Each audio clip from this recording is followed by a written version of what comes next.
but she didn't see anyone in sight. She began to question Nkechi. Where is everyone? You said they would be here to celebrate with me, Amara asked Nkechi. Oh, don't worry. They will be here soon, Nkechi said and continued to lead the way.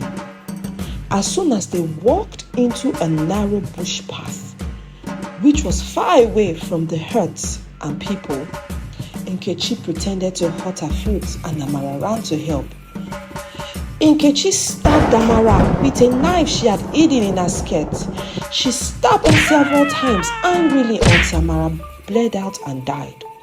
When Nkechi saw that her sister had died, she put Amara's body into the deeper part of the bush. She began to dig a shallow grave with a spade and she had kept there before luring Amara to the spot. As soon as Amara was buried by Nkechi in that shallow grave, Nkechi took her sister's clothes and jewelry and ran away from the village of Uma.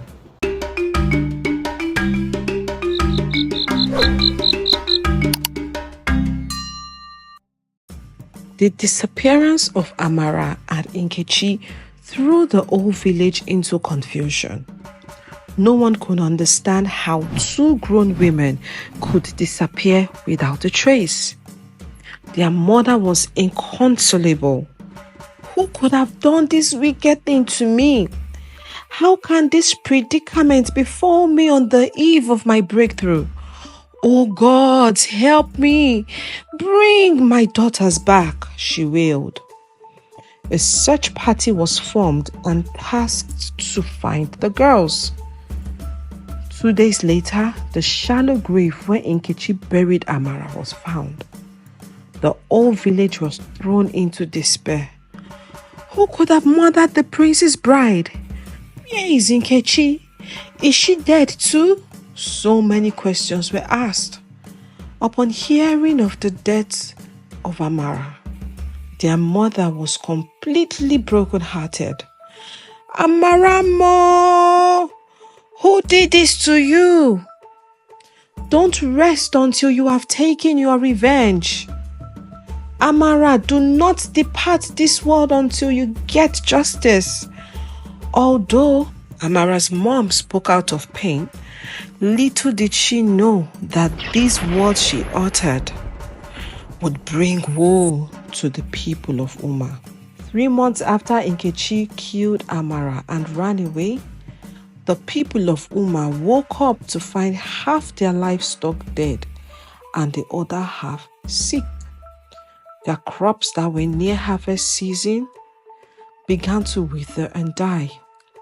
Also, the streams and water bodies in the village of Uma became so polluted that no one could drink or even bathe in it. If anyone insisted on fetching the stream water, the water would turn to sand by the time the person arrived his or her hut. All this happened overnight. The villagers of Uma were so confused. They assumed the gods of their land were angry, so they offered some sacrifices, but nothing changed. Exactly a month later after this calamity befell them, their crops, livestock, stream, and everything returned to normal. 3 months later, the same thing happened again. Dead and half-dead livestock, crops destroyed, and their rivers and the streams were polluted. More sacrifices were offered to the gods. A month later, things were back to normal. 3 months later, the cycle repeated itself. The people of Uma got fed up and asked the village priest to consult with the gods about this mysterious and painful pattern. Upon consulting with the gods, it was revealed that the spirit of Amara, who had been brutally killed by her sister, was seeking vengeance, and she had cursed the village of Uma. The only way they could appease her spirit was by either finding Nkechi and punishing her for her atrocities, or by sacrificing the second daughter of a wealthy villager every year. When the people heard that, they tried all they could to find Nkechi, but she was nowhere to be found. Already, the villagers were tired of suffering every 3 months, so decided to sacrifice the second daughter of a wealthy man every year to keep Amara's spirit calm. For decades, the people of Umana descendants continued to sacrifice the second daughter of a wealthy man every year. Whenever it was time for the sacrifice, Amara's spirit would choose the family from which she wanted a sacrifice. And it continued that way for the next 100 years. On the 101st year, Amara's spirit picked the family from which she wanted a sacrifice. The girl to be sacrificed was named Ego. Ego had an older sister named Ada. For many years, Ego and Ada had heard and seen many second daughters being sacrificed to an angry spirit that they only heard about in stories. Ada had vowed that if a younger sister was ever picked by Amara's spirit, she would never let her sister die for a crime she did not commit. Seeing that Amara's spirit had picked her younger sister, Ada knew she had to act fast or else she would lose her sister. She tried talking to the elders about what she could do to help her sister, but unfortunately, none of them had a solution for her. Frustrated by an inability to find a solution for Ego, Ada went to the riverbank to sit and think. While pondering and speaking loudly to herself, an old woman passing by was drawn to Ada's behavior. "My daughter, why are you here alone? Is everything all right?" the old woman asked. "Why are you so disturbed?" the old woman added. Since Ada had been looking for a solution for her sister, she shared everything with the old woman without holding back any information. When the old woman saw Ada's determination and courage to help her sister, she told Ada that there was a way she could help her. "My daughter, the spirit of Amara is filled with anger and vengeance, and she won't stop until she is satisfied. There is a way to go to the spirit world. Perhaps you can go and meet her and appease her," said the old woman. "How do I get to the spirit world? Where is the way? What do I have to do? Tell me, Mama. Don't hold anything back," cried Ada. "You will need to go through a purification rite. You will fast from food for 7 days and you will not see the sun. On the night of the 7th day, you must go to the entrance of Ije forest and walk in backwards." Ada was very grateful to the old woman. She thanked her and promised to follow my instructions. "One last thing," said the old woman. "Make sure you do not sustain injuries in the spirit world. The smallest wound will lead to death," the old woman warned. As soon as she got home that night, she started the purification rite. She secluded herself and stayed away from people, including her family members. She didn't eat any food for 7 days and 7 nights. On the 7th night, Ada proceeded to Ije forest.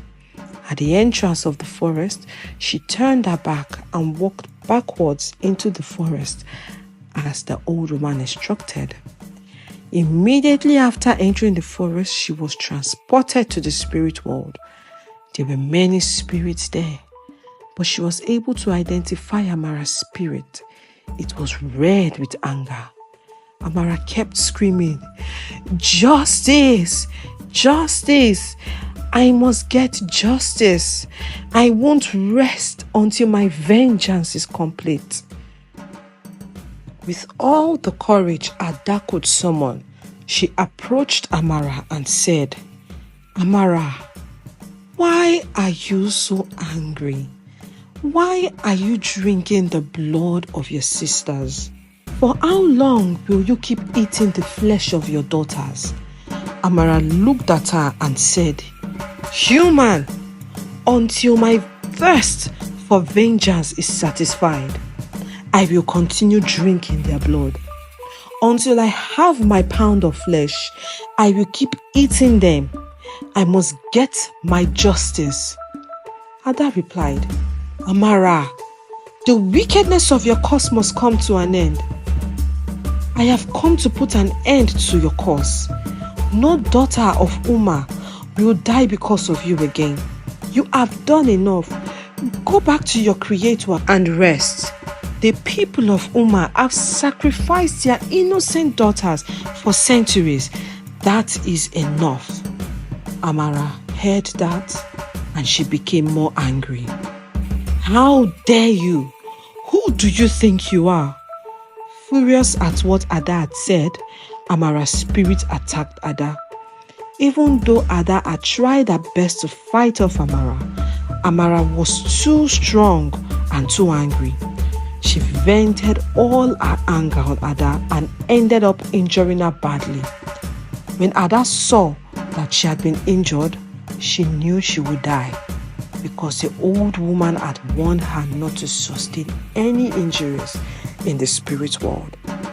With her dying breath, Ada said to Amara, My sister Ego was supposed to be the next sacrifice, but you have killed me unjustly. I hereby take the place of my sister and every other daughter of Uma. The injustice you have done to me has cancelled the injustice done to you.